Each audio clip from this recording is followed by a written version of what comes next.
السلام علیکم ورحمۃ اللہ۔ ناظرین محترم، سب سے پہلے میں آپ کو ان کا انٹروڈکشن بتا دوں کہ یہ کون ہے۔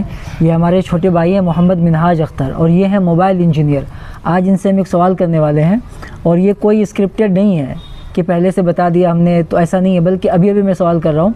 لیکن پہلے میں نے بتا دیا تھا کہ میں بلی سے متعلق کچھ سوال کروں گا۔ جیسے کہ آپ دیکھ سکتے ہیں، یہ بلی ہے، چھوٹی سی پیاری سی بلی ہے، اور دیکھیں کیسی لگ رہی ہے۔ تو آپ بھی سب سے پہلے ہمارے ناظرین کو سلام کریں پہلے، اس کے بعد پھر سوال کریں۔ السلام علیکم ورحمۃ اللہ وبرکاتہ۔ تو یہ جو ہے ناظرین، یہ بلی جو ہے یہ اپنے پاس میں ہی رکھتے ہیں، یہ ان کی ہی بلی ہے، یہ جہاں جاتے ہیں وہیں لے کے جاتے ہیں۔ تو میں نے سوچا ہے کہ اسی سے متعلق ہم سوال کرتے ہیں۔ مجھے یہ بتائیں کہ ایسے کون سے صحابی ہیں جن کو بلی والے کہا جاتا تھا؟ ایسے کون سے صحابی ہیں جن کو بلی والا کہا جاتا تھا کہ بلی والے ہیں؟ ایسے کون سے صحابی جسے بلی والا کہا جاتا تھا؟ اور حضرت ابو ہریرہ رضی اللہ عنہ۔ ناظرین، کیا صحیح جواب ہے یا نہیں؟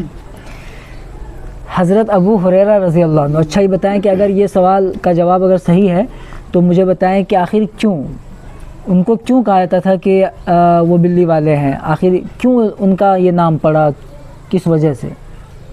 شاید وہ بلی پالتے تھے۔ ہاں، یہ بات تو صحیح ہے کہ بلی پالتے تھے۔ جی ناظرین، تو یہ بات بالکل صحیح ہے کہ حضرت ابو ہریرہ رضی اللہ تعالیٰ عنہ ایک بلی پالا کرتے تھے، بلی سے بہت محبت کرتے تھے۔ تو یہ بات تو بالکل صحیح ہے، لیکن آگے اس کے بارے میں اور کیا معلومات ہے وہ مجھے بتائیں۔ حضرت ابو ہریرہ رضی اللہ تعالیٰ عنہ سے ہی متعلق اور آگے کیا بات ہے؟ حضرت ابو ہریرہ رضی اللہ عنہ سے آگے اس کے متعلق یہ ہے کہ سب سے زیادہ جو حدیث منسوب ہے وہ حضرت ابو ہریرہ رضی اللہ عنہ کی طرف سے ہی ہے۔ ہاں، یہ بھی بات صحیح ہے کہ سب سے زیادہ جو حدیث نقل کی گئی ہے آپ صلی اللہ علیہ وسلم سے، تو حضرت ابو ہریرہ رضی اللہ تعالیٰ عنہ نے نقل کی ہے۔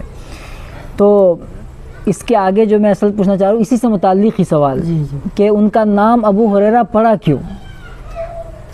ان کا نام جو ہے ابو ہریرہ نام رکھنے کی وجہ ہی یہی ہے کہ وہ بلی سے بہت محبت کرتے تھے۔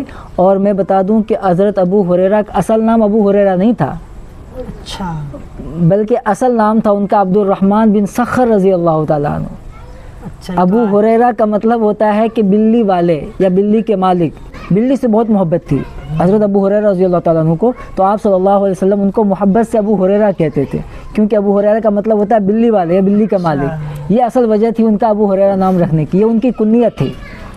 ان کی کنیت ہے جو کہ حضور صلی اللہ علیہ وسلم نے محبت سے ان کو کہا کرتے تھے ابو ہریرہ، اس طرح سے۔ تو اصل نام ابو ہریرہ نہیں تھا، اور بہت سے لوگوں کو یہ معلوم نہیں ہے کہ ان کا نام اصل میں ابو ہریرہ نہیں تھا، بلکہ وہ بلی سے محبت کرنے کی وجہ سے ان کا یہ لقب پڑا تھا، ان کی یہ کنیت تھی ابو ہریرہ، ورنہ اصل نام ان کا تھا عبد الرحمن بن سخر رضی اللہ تعالیٰ عنہ، یہ تھا اصل نام۔ اور اگر کوئی ابو ہریرہ نام رکھنا چاہتا ہے تو یہ بہت اچھا نام ہے، تو یہ نام بھی کوئی رکھ سکتا ہے، تو بڑی اچھی بات ہے۔ تو یہی میرا اصل سوال تھا، جس کا جواب بہت اچھا دیا ہے، اور یہ میں نے پہلے بتایا بھی نہیں تھا، لیکن میں نے کہہ دیا تھا کہ بلی سے متعلق کوئی سوال کروں گا، تو جس کا بہت ہی اچھا جواب دیا ہے کہ یہ بلی والے صحابی حضرت ابو ہریرہ رضی اللہ تعالیٰ عنہ کہا جاتا تھا، کیونکہ وہ بلی پالا کرتے تھے، وہ بلی سے بہت محبت کرتے تھے وہ، اسی لیے۔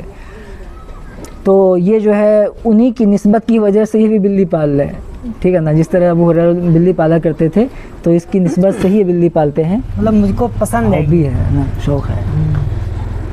اچھا، مطلب شروع سے شوق ہے، جیسے ہوتا ہے نا کسی کو خرگوش، کسی کو طوطا، کسی کو کچھ اور، تو ان کا شوق ہے کہ میں بلی کو پالوں، ٹھیک ہے؟ یہ بڑی اچھی بات ہے۔ اور کچھ بتانا چاہیں؟ ایک سوال ہے اس کے بارے میں، حدیث میں کیا آتا ہے بلی کے بارے میں؟